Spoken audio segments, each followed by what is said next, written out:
माँ, ये मेरी कुंडली है।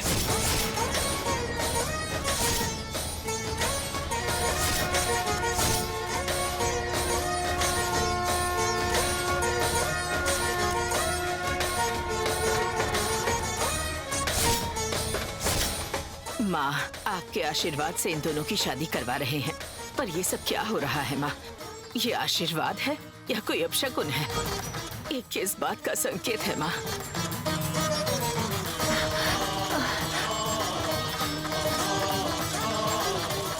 तुम हमारे घर की रोशनी हो माँ।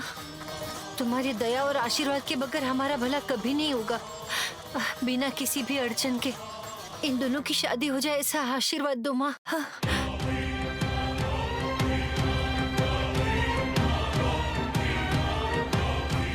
जब से मैंने होश संभाला है, दादी माँ, पापा, कोई भी मुसीबत आए आपने कहा था आप हमारी रक्षा करेंगे। आपसे मांगने से कोई भी मनोकामना पूरी हो जाएगी कहा था, हिम्मत जगाती थी। उसी हिम्मत की हमें जरूरत है माँ। मेरी शादी अर्जुन से होगी तभी मेरे पापा की आत्मा को शांति मिलेगी।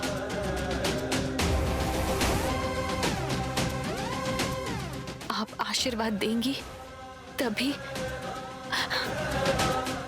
हमारे घर के सभी लोग खुश रह पाएंगे।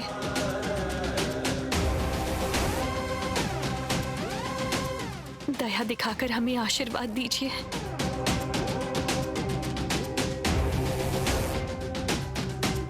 भैरवी ने मेरी जान बचाई है, मैं उसे दुखी नहीं देख सकती हूँ। मैं भैरवी और उसके परिवार की रक्षा करूंगी, ऐसा मैंने अपने स्वामी को वचन दिया था। उस वचन को ध्यान में रखते हुए मुझे भैरवी की मदद करनी होगी, ये मेरा कर्तव्य है। मेरे स्वामी को चोट पहुंचाने वाले से बदला मैं फिर कभी ले लूंगी। पहले मुझे मेरे भक्तों पर ध्यान देना चाहिए, उनकी रक्षा करना मेरा कर्तव्य है।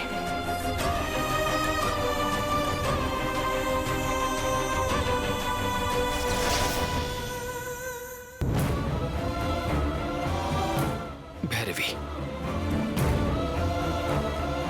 उस दिन तुमने प्रार्थना की थी, इसलिए नाग देवता ने तुम्हारी भाभी को आशीर्वाद दिया था, और आज भी नाग देवता तुम्हारी प्रार्थना जरूर सुनेंगे भैरवी।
मृत्युंजयाय विश्वेश्वराय सर्वेश्वराय। भैरवी, नाग माता ने तुम्हारी प्रार्थना सुन करके आशीर्वाद दे दिया है।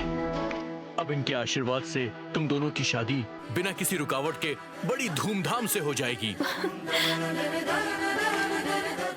हमने आप पर विश्वास रखा और आपने उस विश्वास का मान रखा माँ।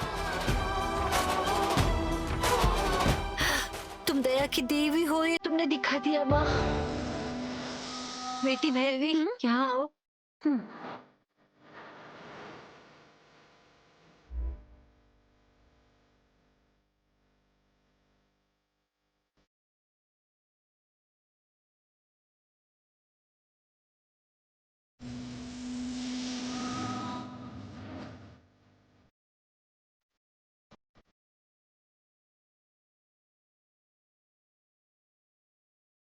ये दूध पी लीजिए माँ, और हम सबको आशीर्वाद दीजिए।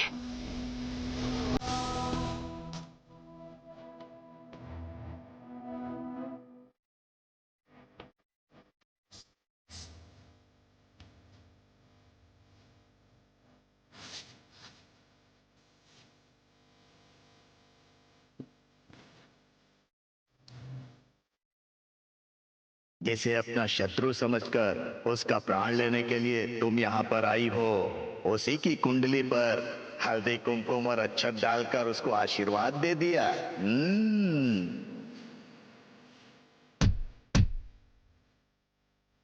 यदि वो मानव तुम्हारे समीप आया या तुम उसके समीप गई तो उसके कदमों की गंध से तुम उसे पहचान पाओगी।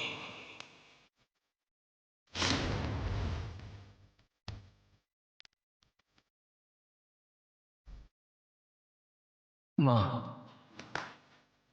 ये मेरी कुंडली है।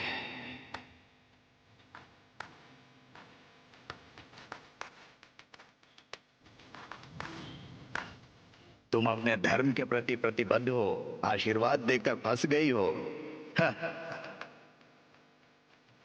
अब तुम अपने धर्म के साथ न्याय करोगी या अपनी शपथ के साथ न्याय करोगी? अब मैं देखता हूं। फंस गई हो तुम। आपकी कथा रोमांचक होने वाली है भोलेनाथ। ओम नमः शिवाय।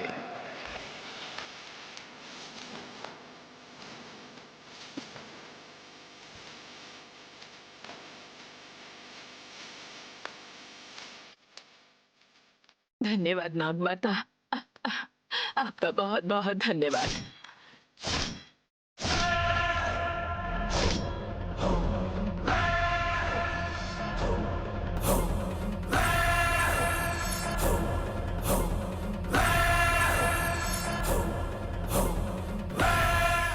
जैसा आप सोच रहे हैं मैं मरा नहीं था।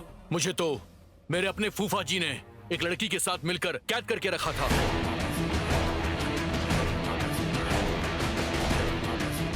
नहीं बाबू, ऐसा मत करिए, छोड़ दीजिए। छोड़ो, मार दूंगा मैं इसे।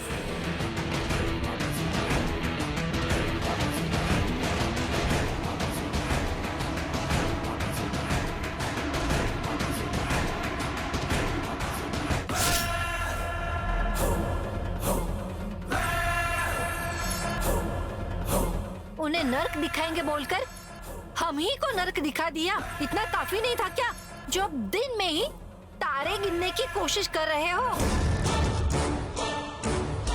आपके साथ शादी करने से मेरी किस्मत बदल जाएगी ऐसा सोचा था। खुशी खुशी आपको अपना जीवन साथी बना लिया था, पर जब से शादी हुई है अपने मायके की मुफ्त की रोटियां तोड़ने के अलावा मुझे किस्मत ने कुछ अच्छा नहीं दिया। बल्कि आपसे शादी करके मेरी तो पूरी जिंदगी नरक बन गई। ये क्या बोल रही हो तुम? आप निकम्मे हैं यही कह रही हूँ मैं। बेकार की बकवास मत करो। क्या हुआ, अंदर का सोया मर्द जाग गया क्या?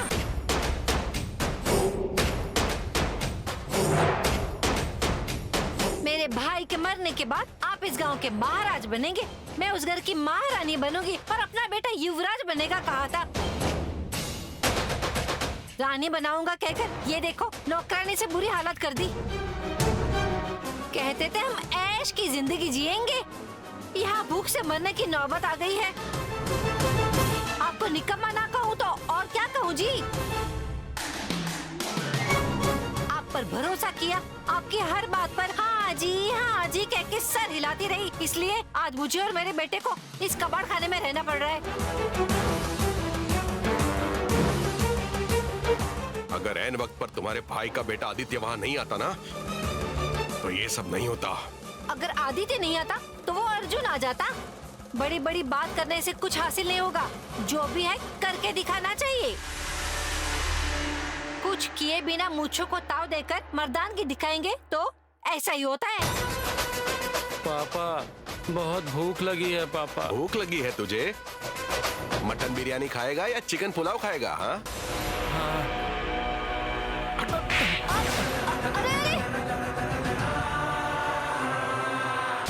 शर्म नहीं आती तुझे गधे?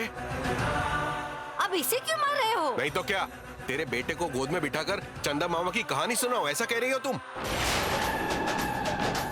दाढ़ के पेड़ जितना लंबा है ये। खाने और सोने के अलावा कुछ और भी पता है इसे? थोड़ी सी भी मर्दानगी है इसमें?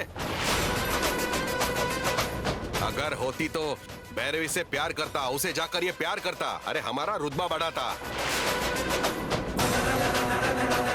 इसने कुछ नहीं किया, इसलिए हमने इसकी शादी कराने की कोशिश की और देखो हम सड़क पर आ गए। शादी के सपने देखना तो बराबर आता है तुझे, पर किसी लड़की से प्यार करना नहीं आता। पागल कहीं का बुद्धू। माँ, पापा मेरी बेइज्जती कर रहे हैं। ये बिल्कुल सही कह रहे हैं गधे की औलाद। सिर्फ कद और शरीर बढ़ने से कुछ नहीं होता। अकल नाम की चीज भी बढ़नी चाहिए, अकल के दुश्मन। भैरवी से इसकी शादी होने के बाद सारी जायदाद हमारी हो जाएगी। मैं इस गांव का मुखिया बन जाऊंगा ये सोचा था, लेकिन ऐन वक्त पर आदित्य ने एंट्री मारी, इसलिए हमारा सारा प्लान एक झटके में चूर चूर हो गया। मैं उसे नहीं छोड़ूंगा, नहीं छोड़ूंगा उसे। हाँ, आपके यहाँ आंखें बड़ी करने से, शेर की तरह दहाड़कर गला फाड़ने से कोई फायदा नहीं होने वाला। वहाँ मेरी बहन अपने पूरे परिवार के साथ आई है। उसके बेटे अर्जुन और भैरवी की शादी करने की तैयारियां चल रही है वहाँ। मेरा प्लान फेल हो गया, इसलिए मैं चुपचाप बैठा रहूंगा ये सोच रही हो तुम?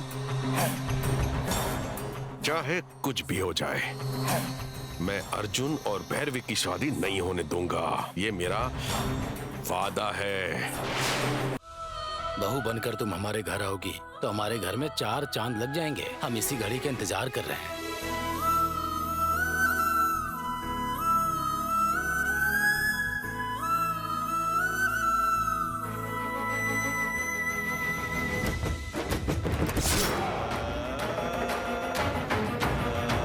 तुम्हारे पति के कारण मुझे अपने बेटे को खोना पड़ा। सोचो मैंने कितना दुख सहा होगा। मैं यहाँ तुम्हारी बातें सुनने नहीं आई हूँ, तुम्हारे बेटे की जान लेने आई हूँ। बेटी शकुंतला, पूजा खत्म हो गई, चलो अब चलते हैं। बुआ जी, हाँ ये चलते हैं। तुम लोग जाओ बेटी, मैं थोड़ी देर बाद आती हूँ। माँ, यहाँ अकेले क्या करेंगी आप? हमारे साथ घर चलिए। मुझे थोड़ी देर शांति से बैठकर प्रार्थना करने का मन कर रहा है। मैं प्रार्थना करके आती हूँ, तुम सब जाओ। ठीक है बेटी, चलो हम चलते हैं। आ जाओ। ठीक है माँ, जल्दी आ जाइएगा। ठीक है।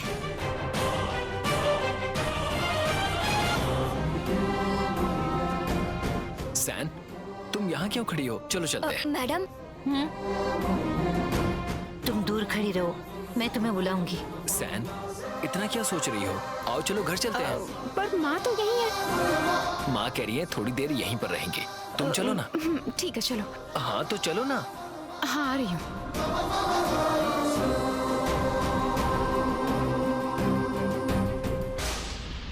हे नाग माता, मुझे पुत्र शोक की पीड़ा देने के लिए तुम मेरे बेटे को मारने जा रही हो।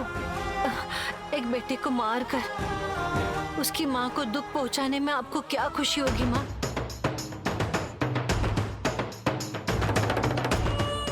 मैं जिंदा हूं तो सिर्फ अपने बच्चों के लिए। अगर उन्हें कुछ हो गया तो मैं जिंदा नहीं रह पाऊंगी माँ। जब तक आप अपनी कसम वापस नहीं लोगी, मैं यहाँ से हरगिज नहीं जाऊंगी माँ।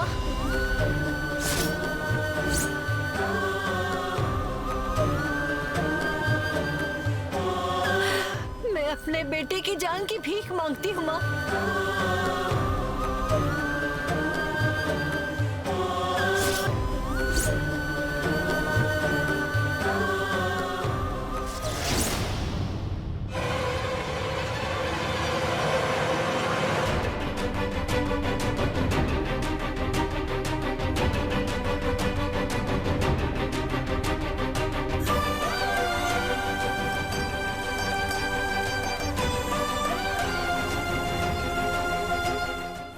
अपने दादाजी के बारे में कुछ कहने की कोशिश कर रहे थे। क्या कहना चाहते थे? उस समय तुम कुछ बोल नहीं पा रहे थे, तो तुम क्या कहना चाहते थे हम समझ नहीं पाए। अब तुम बोल सकते हो, इसीलिए उस दिन तुम क्या कहना चाहते थे मुझे बताओ।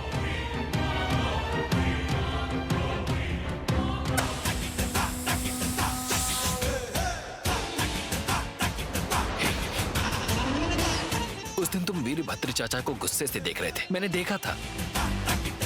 उनकी तरफ उंगली करके इशारे से कुछ बता रहे थे। हे, बताओ क्या बात है शिवा, तुम क्या कहना चाहते थे? दादाजी के बारे में क्या पता है तुम्हें?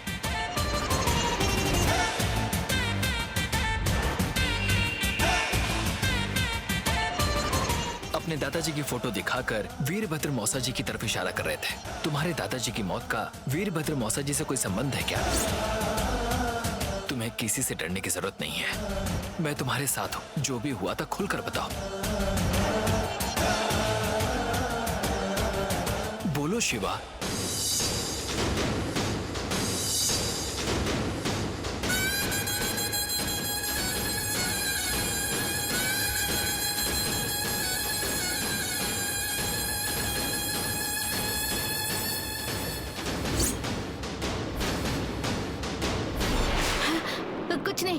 कुछ नहीं फूफा जी, कुछ नहीं।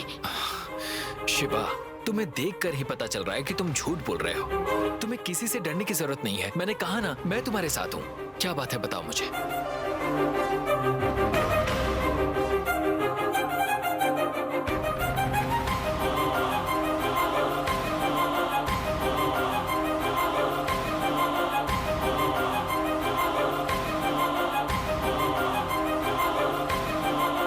नहीं, कोई बात नहीं फूफा जी। क्या हुआ अर्जुन? शिवा से क्या पूछ रहे हो? उस दिन अपने दादाजी की फोटो दिखाकर ये कुछ बताने की कोशिश कर रहा था, याद है तुम्हें? हाँ। क्योंकि अब ये बोल पा रहा है, इसीलिए उस दिन ये क्या कहना चाह रहा था ये बताने के लिए कह रहा हूँ। बताओ शिवा, क्या कहना चाहते थे? कुछ नहीं बुआ, मैं सब भूल गया। शिवा, शिवा,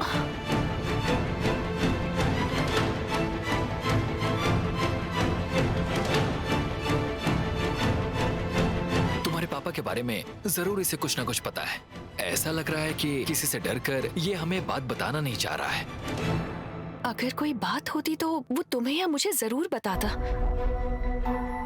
वो अपने दादाजी से बहुत प्यार करता था, अपनी माँ से भी ज्यादा। मेरे पापा के साथ ज्यादा वक्त बिताता था। उसे अपने दादाजी की मौत का सदमा लगा है, शायद इसलिए वो अजीब तरह से पेश आ रहा है।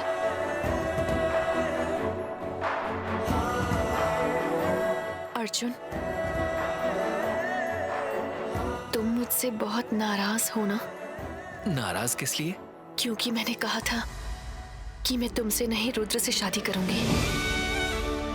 मैंने ऐसा कहा इसलिए तुमने मुझे अपने मन में बहुत कोसा होगा ना? वो तुमने मन से नहीं कहा था, ये मैं जानता हूँ। ऐसा कहने के पीछे, फैसला लेने के पीछे जरूर कोई ना कोई वजह होगी, ये मैं समझ गया था।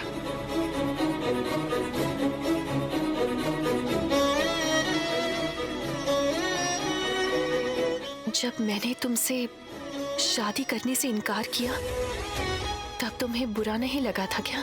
जाने अनजाने ही सही, लेकिन मुझे दुख तो हुआ था।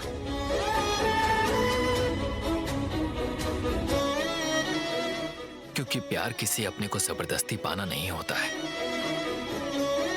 प्यार करने वालों की राय, उनके फैसले, सबकी इज्जत करना भी प्यार ही है भैरवी। इसीलिए अपने दुखी मन को अपने आंसुओं से मना लिया।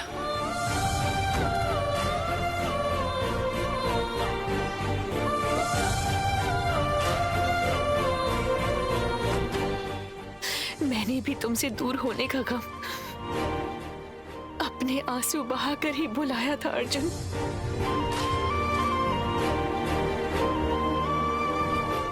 वो आंसू ही तुम्हें दोबारा मेरा बनाएंगे, मुझे पता नहीं था अर्जुन।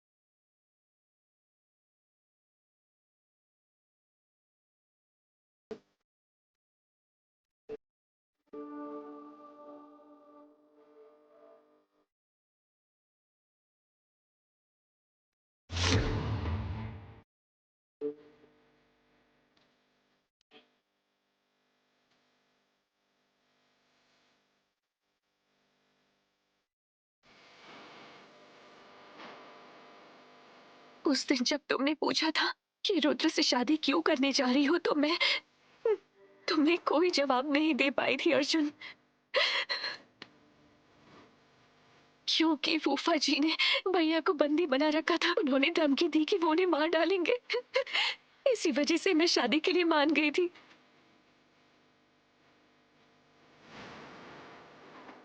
दुख इस बात का नहीं था कि तुमने कुछ कहा नहीं, बल्कि दुख इस बात का था कि ऐसे हालात थे कि तुम सच भी नहीं बोल पाए।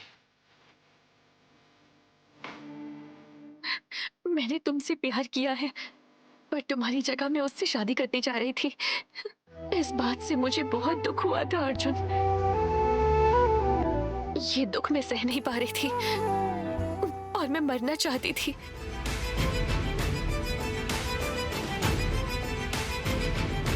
हमारे मरने की चाहत से हमारे दिल का प्यार मर नहीं जाता भैरवी।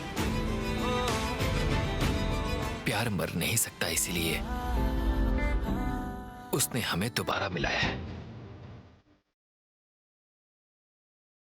मैं जिस नाग देवता की पूजा करती हूँ उन्होंने आशीर्वाद दिया और हम दोनों को मिलवा दिया।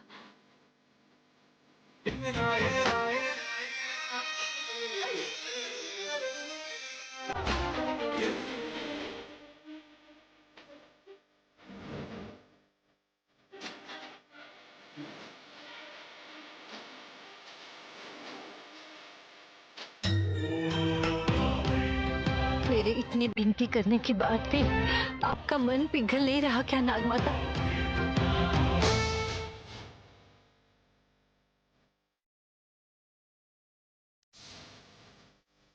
अपने सगे बच्चों के लिए एक माँ का मन कितना तड़पता है, ये क्या आप नहीं जानती माता? इस माँ के हृदय की पीड़ा आपको समझ में नहीं आती क्या माता? मैंने हमेशा आपकी पूजा की है, मुझ पर आपको दया नहीं आती क्या माँ?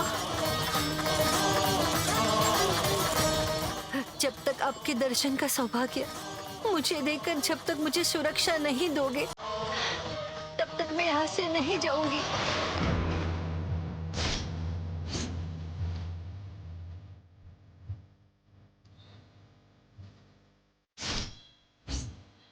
जब आपने कहा कि आप मेरे बेटे की जान ले लेंगे, तो उसी पल से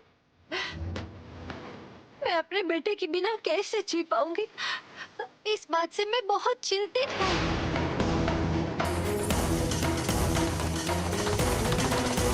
वो अपने बेटे के लिए कितना तड़प रही है, क्या आप नहीं देख रही हो देवी? हाँ, सिर्फ अपने बेटे को बचाने के लिए ही वो इतनी प्रार्थना कर रही है। लेकिन मैंने भी तो अपना बच्चा खोया है। सोचिए मुझ पर क्या बीत रही होगी, इसे आभास भी नहीं। पुत्र का शोक मिलने पर जिंदगी नर्क जैसी बन जाती है, आपको नहीं पता क्या? आपकी पूजा करने वाले भक्तों पर प्यार, दया, करुणा आप दिखा नहीं पा रहे हैं, पर इस तरह गुस्से से बदला क्यों लेना चाह रही हो माँ? जिस देवता की पूजा करते हैं वो ही मौत बनकर पीछा करे, तो मैं अपना दुख किसे बताऊंगी माँ? आपने शपथ ली है कि आप मेरे बेटे की बलि लेंगे, इसलिए एक माँ होने के नाते मैं वादा करती हूँ कि जब तक मुझ में जान बची है, आप मेरे बेटे का कुछ भी नुकसान नहीं कर पाएंगी।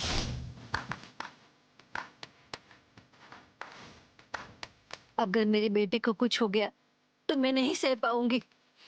अपने बेटे को बचाने के लिए मैं किसी भी तरह का त्याग करने के लिए तैयार हूँ। जरूरत पड़ेगी तो अपनी जान भी त्याग दूंगी मैं।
हमारी भक्त की पीड़ा को तुम समझ नहीं पा रही हो क्या? दया दिखाने के लिए ये प्रातः काल से तुमसे विनती कर रही है। तुम्हारा हृदय पिघल नहीं रहा है?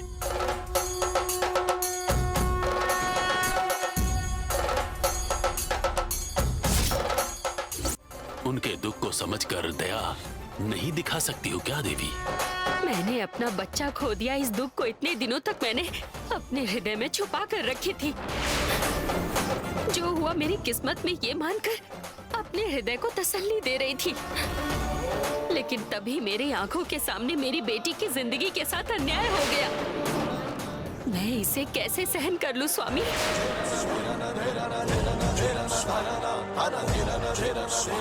पानी सूख जाने के बाद जमीन में भी दरारें आ जाती हैं। पत्थर भी शेर के पंजे से टुकड़े टुकड़े हो जाते हैं। मैं तो जीवित हूँ, मैं कैसे सह पाऊंगी? बोलिए। इनके आंसू देखकर शायद मेरा हृदय पिघल जाए, पर मेरे हृदय का दुख कम नहीं होगा, मेरी पीड़ा कम नहीं होगी, मेरा शोक कम नहीं होगा। मेरे साथ जो अन्याय हुआ है वो ठीक नहीं होगा। मैं जिस दुख का अनुभव कर रही हूँ उसके सामने मुझे किसी का दुख दिखाई नहीं दे रहा, सुनाई नहीं दे रहा है। मुझे दिलासा नहीं देंगे तो भी कोई परवाह नहीं, किंतु मेरे हृदय को बदलने का प्रयत्न मत कीजिए।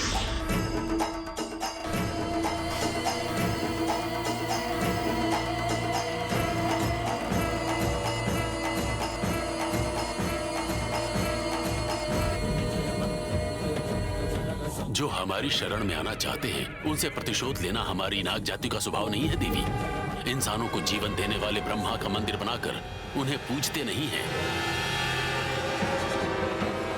जीवन लेने वाले हम नागों के सामने हाथ जोड़कर प्रार्थना करते हैं। पता है क्यों? भले हमारे शरीर में विष है, परंतु हमारे हृदय में अमृत है, ऐसा उनका विश्वास है। उस विश्वास पर खरा उतरने वाला अद्भुत जाति है हमारा। इसलिए ये मानव जाति पीढ़ियों से हमारी भक्ति करते आ रहे हैं। हमारी भक्ति करने वालों की इच्छा पूरी करना हमारा धर्म है। हमारे दुख के कारण अगर हम अपने धर्म को भूल जाएं, तो वो नाग जाति के लिए कलंक में बदल जाएगा। जरा विचार कीजिए देवी।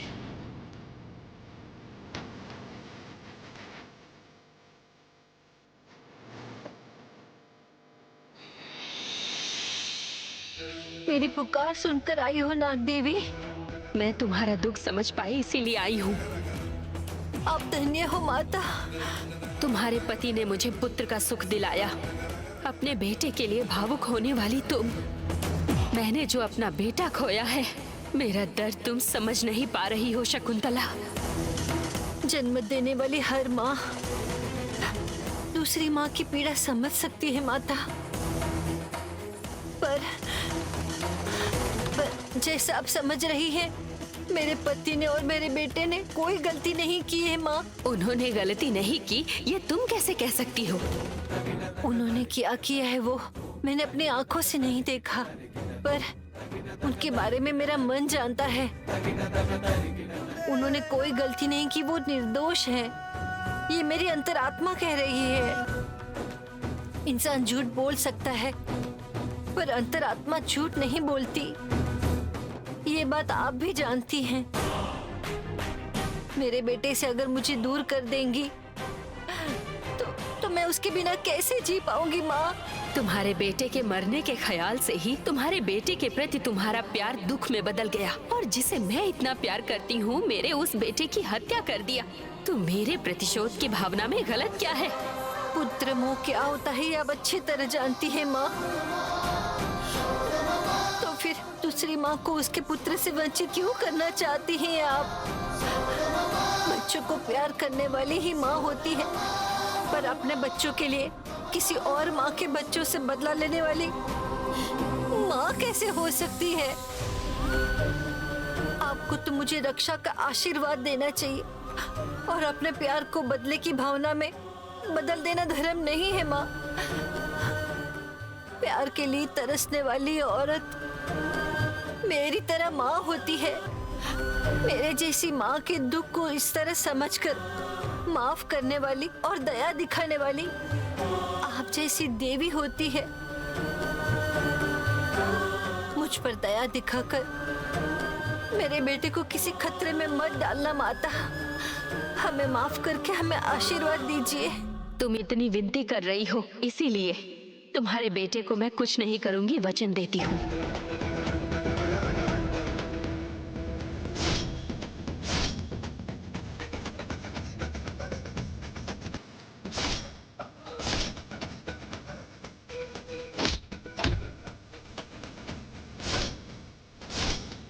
यदि वो मानव तुम्हारे समीप आया या तुम उसके समीप गई तो उसके कदमों की गंध से तुम उसे पहचान पाओगी।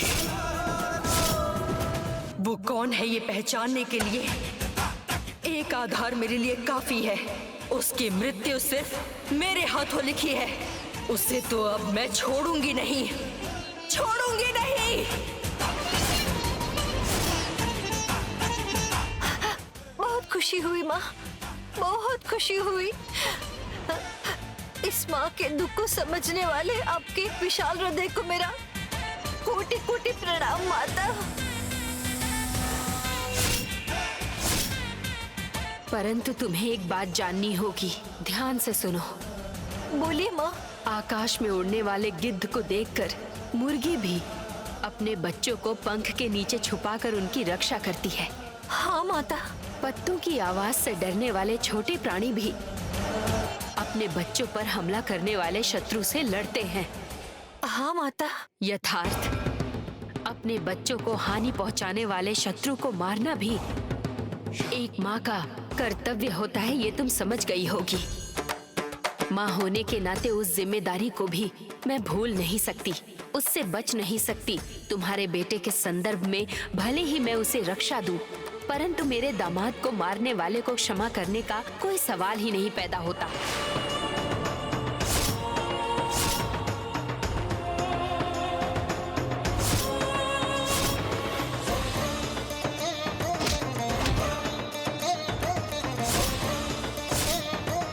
मेरे दामाद को एक इंसान ने बहुत बेरहमी से मार दिया है, तो मैं और मेरी बेटी उसे ढूंढने का हर एक प्रयत्न कर रहे हैं। ये पता चलते ही या तो मैं या तो मेरी बेटी उसे जान से मार देंगे। तुम्हें अपने बेटे की चिंता करने की जरूरत नहीं है, लेकिन मेरे दामाद की जिसने जान ली उसे मैं छोड़ूंगी नहीं, चाहे जो हो जाए। उसे मैं मौत के घाट उतार कर रहूंगी।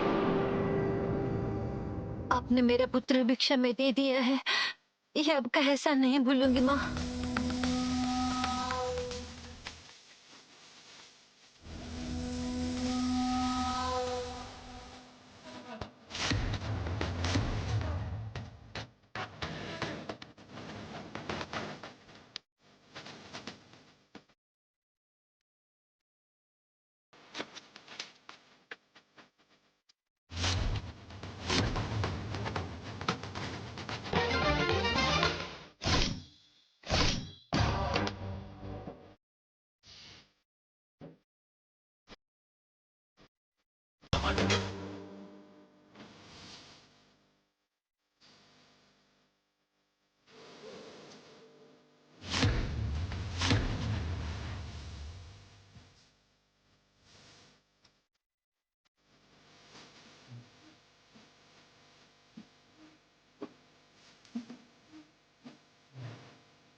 अरे, जब मैं तुम्हारे सामने बैठा हूँ तो मेरी फोटो क्यों देख रही हो तुम? इतने दिनों तक आप नहीं थे, इसलिए मैं अपना सारा दुख इस फोटो से ही बांटती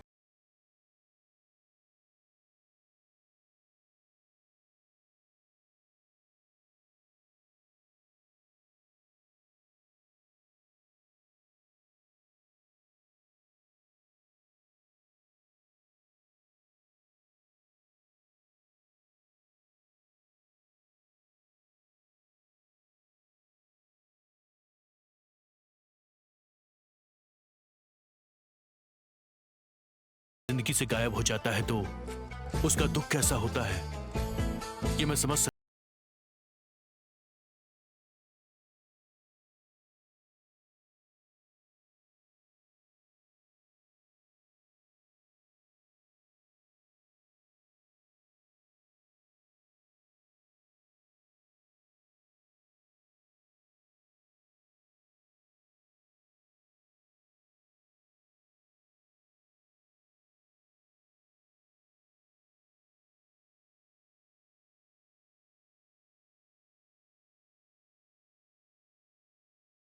भूल जाओ कौशल्या।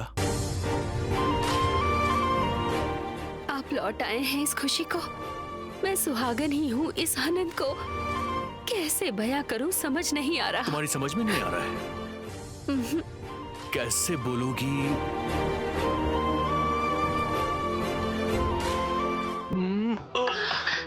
ऐसे बोलोगी? कोई देख लेगा, रुकिए। अरे इतनी शर्म क्यों आ रही है?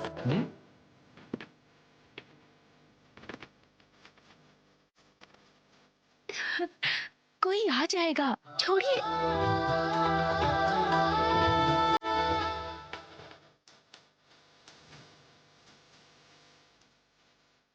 अरे आंखें बंद करो, बंद करो, बंद करो।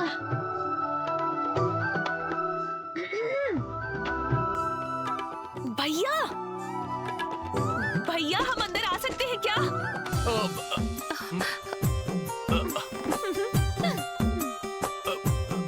भैया बात ऐसी है, अगर आप डोंट डिस्टर्ब का बोर्ड लगा देते तो हम डिस्टर्ब करने आते ही नहीं। वो बात ऐसी है कि वो मेरी आंखों में मतलब कि इनकी आंखों में कुछ कचरा चला गया था तो मैं साफ मतलब मैं हाँ वही।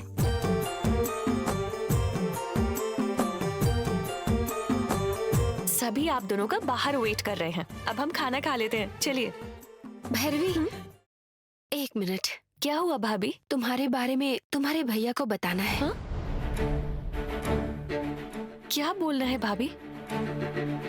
आप मेरे साथ नहीं है इस निराशा को आशा में बदलकर मुझे दिलासा देने वाली आपकी बहन भैरवी है जी।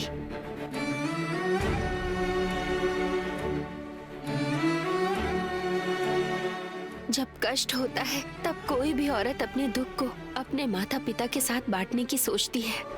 जब मैं आपको याद करके दुखी होती थी तो भले ही ये मुझसे उम्र में छोटी है, लेकिन एक माता पिता की तरह हिम्मत देने वाली यही भैरवी थी।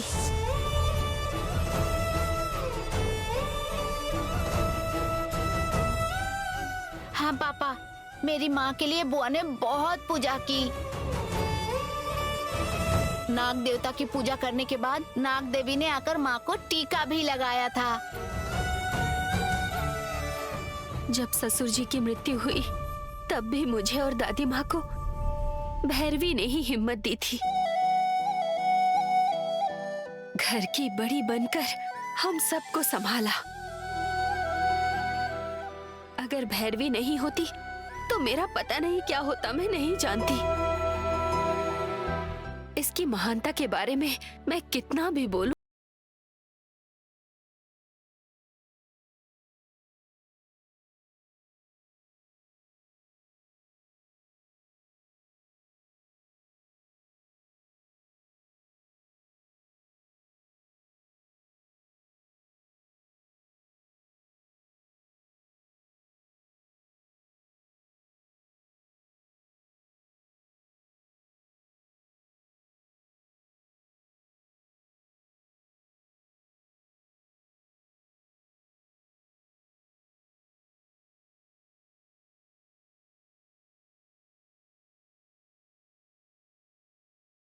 खुशी हो रही है भैया।